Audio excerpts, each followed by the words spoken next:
to get through I will try. that. I will try. Hang on there, Eric. Yes. You got him, huh? All right, guys, get the cameras rolling and rolling.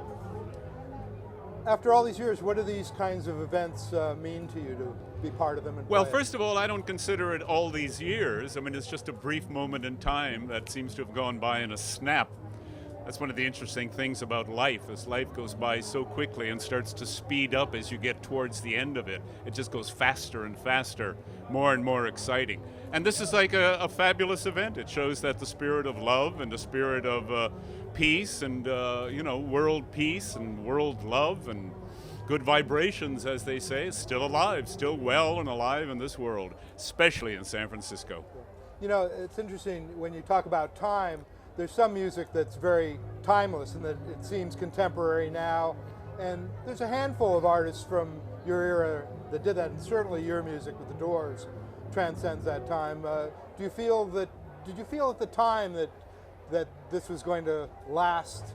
No, you don't ever think about that. You shouldn't think about that as a musician. What you should think about is your time in that precious moment, that instant, the Zen moment, here and now. This moment only exists. Well, it's gone.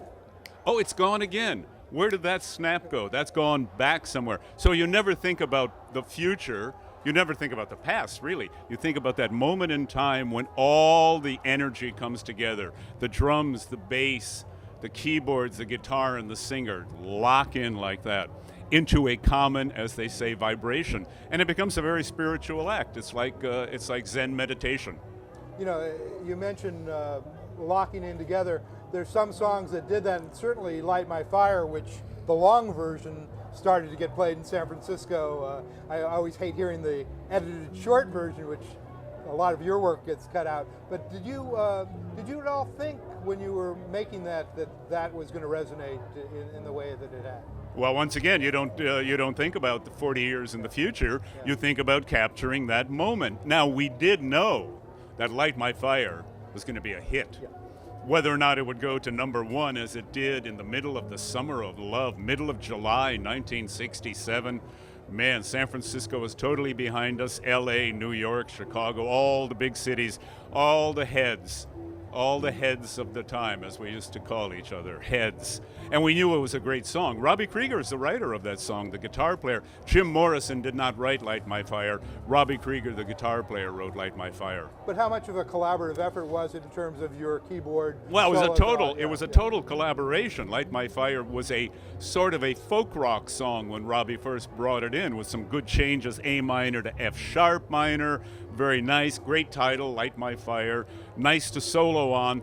But we took it from a folk rock into a sort of a jazz rock thing. So I wrote the introduction, did the solo in the middle, the A minor to B minor, John Coltrane. We said, let's do like Coltrane. Instead of 4/4, let's do 3/4. Jim put the second verse to it. John Densmore put the whole Latino, Southern California Latino beat. So it was a total collaboration, as 99% of the Doors songs were. They were all collaborations. Everybody contributing, mirroring what the society was supposed to be. We were supposed to contribute to the society, everybody putting into America what America could become. And we've fallen flat on our faces. And here we are in the 21st century, and the politics of America, Washington, D.C., the Congress at each other's throats. You know, all I can advise them to do is perhaps smoke a joint together. And they wouldn't dare. They wouldn't dare. They don't have the courage to get high. What did the Bay Area mean to you? I know there was sort of a division back then where people looked at you guys maybe as a bit of an LA band, where the homegrown Grateful Dead and Airplane were the band. Did you feel that at all back in those days? Oh yeah, there was always a marvelous rivalry between Los Angeles and San Francisco, like the San Francisco Giants and the LA Dodgers, you know, like the 49ers and the LA Rams, and the rock bands from Los Angeles, the rock bands from San Francisco. But it was always brothers. We were all doing exactly the same thing. We're making rock and roll music. We're just making a little bit different style. Ours was a beach-oriented, Venice Beach. We were in love with the Beatniks. Of course, you guys had the Beatniks up here.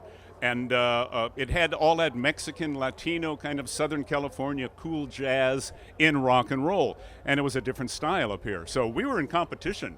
You know, you're on stage, man, you're going to blow that other band off. You know, we're playing with the Airplane. Yeah, well, watch this, man. And the Airplane would go, yeah, well, watch this. And Grace would be singing, and Marty is singing, and Paul Kantner, and we're playing, and they're playing. Sure, it was a lot of fun. You know, it was athletic contest. We had a great time competing with San Francisco. You know, you talk about the beatnik influence, and there was sort of a morphing in the early 60s from the beat era to the hippie era. Ferlinghetti, in a piece I did with him called the Beatniks Caveman Hippies. But, you know, your music has evolved where now you're working with Michael McClure, who is certainly one of the great lights of that era. Michael McClure is one of the founding Beatniks. He was at the Sixth Gallery, the original reading when Allen Ginsberg read Howl. Jack Kerouac was in the audience. I think Gary Snyder was there. Maybe Ferlinghetti was there. I can't recall all of the rest. And Michael McClure was there reading. So now here I am in 2009, the end of the early 2000s, and I'm playing with Michael McClure. And for me, it's a great joy. What a poet. What a poet. What a man. He's a great human being. Is that something that, as you were coming up, because of that influence, that I know even the name, The Doors, was from Doors of Perception, Aldous Huxley. Was that something that was ingrained in you growing up, that you looked at that era as something special? We thought the beat era out of San Francisco and New York was absolutely incredible. They represented freedom in America. They were the first guys. They were the first guys and girls, you know, Lenore Kandel out of New York, and I'm sorry, the name slipped my mind at the moment, but all the great women. Diane DePrima, worked with Diane. She's fabulous. Ann Waldman. So the women were there too. They were the first ones to say Buddhism, the first ones to say Zen, the first ones to say freedom in America. And it was like, you know, we were the young guys reading about the next generation behind us, and we're going, holy cow, this is amazing, man. This is absolutely amazing. So that's how I got together with Morrison. The basis for The Doors is beat poetry. And now I'm playing with Michael McClure, who incidentally was a good friend of Jim Morrison. Do you find similar spirit there? Find the what? Similar spirit between the two? Oh yeah, very similar. They're both nature mystics, and you know, they're both word men. You know, and I'm a sound man manipulating little musical intervals, and yeah, they're nature mystics and very very spiritual human beings. I remember discovering Mr. Mojo Rising was an anagram. Mr. Mojo Rising is Jim Morrison's name turned around and the letters manipulated. Isn't that amazing? Yeah. I love words, and that was amazing to me. I'm doing a project on album cover art, and you guys had some iconic ones. Can you talk a bit about, I mean, in a way it's a lost art, because now with MP3s and downloads, the 12-inch format is certainly not happening. First, reflect on how special that was to have an integral part of not only the music, but the artwork. Well, you wanted to make it psychedelic. You wanted your artwork on your 12-inch, big square 12-inch, 12 by 12, huge thing. And it had to look good in the racks, because what you have to do is you catch the eye of the person who's in the store looking at the various things, and you want to catch their eye. And I think our first album with a big head of Jim and the three of us on the inside of his head, which is in a way where we were. We were inside of Jim Morrison's head, making the music to his words. The second album, we had the circus, Fellini Circus. We said, make a Fellini-esque.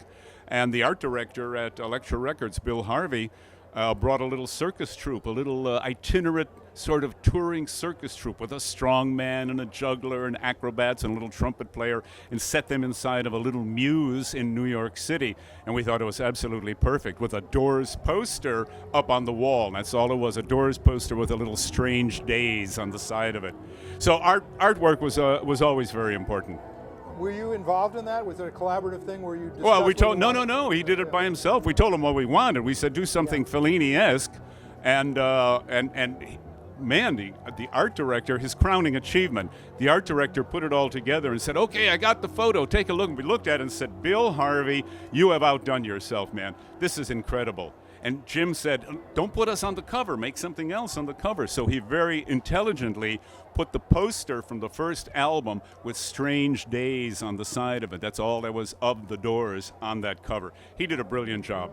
Was there at all, I know you guys started as a group and intrinsically were a group, but was there ever this Jim Morrison and the Doors kind of thing? Where No, never did it. No, we were introduced at one of the gigs, a big auditorium after we had become successful, as Jim Morrison and the Doors, and Jim said, stop.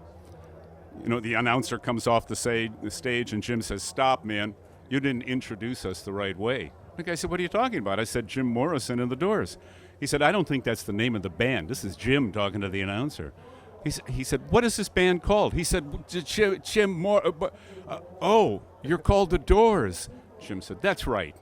Now go up and introduce us the right way. And the guy goes back on stage and says, ladies and gentlemen from Los Angeles, California, the Doors. And Jim said, now you're talking. So in Morrison's mind, it was never that way. It was always a group. There were 4 guys in the band. Jim played lead vocals. I played lead organ and bass. John played lead drums. Robbie played lead guitar. So we were all lead. Yeah. You know, obviously for some the temptation would be to try to recreate that, for you to go find a guy that's the next Jim Morrison kind of thing. But you've not really done that because of McClure's own unique thing. And to your testament, you're not a tribute band or something like that. Is that, in your mind as a musician, continuing to evolve? Well, as an artist, you evolve. Yeah. You know, I mean, there's nothing wrong with me playing, Robbie and Ray playing Light My Fire. My God, we played Light My Fire in 1965 when Robbie first brought it in. Why shouldn't we play Light My Fire? It's like saying to Igor Stravinsky, well, you don't want to conduct the rite of spring. You did that when you were young. You got to keep evolving, and you do evolve. That's what you do. You evolve, but the entire body of your work, to me, is all valid. It's my creation with Robbie and Jim. That's what we created. So I can play songs from that era, songs from the contemporary era, songs from the middle period. It's all my work, so it's all valid. All right, thank you so much. Ray Manzarek, rock group known as The Doors. God bless you very much, one and all. And not Ray Manzarek and the Doors.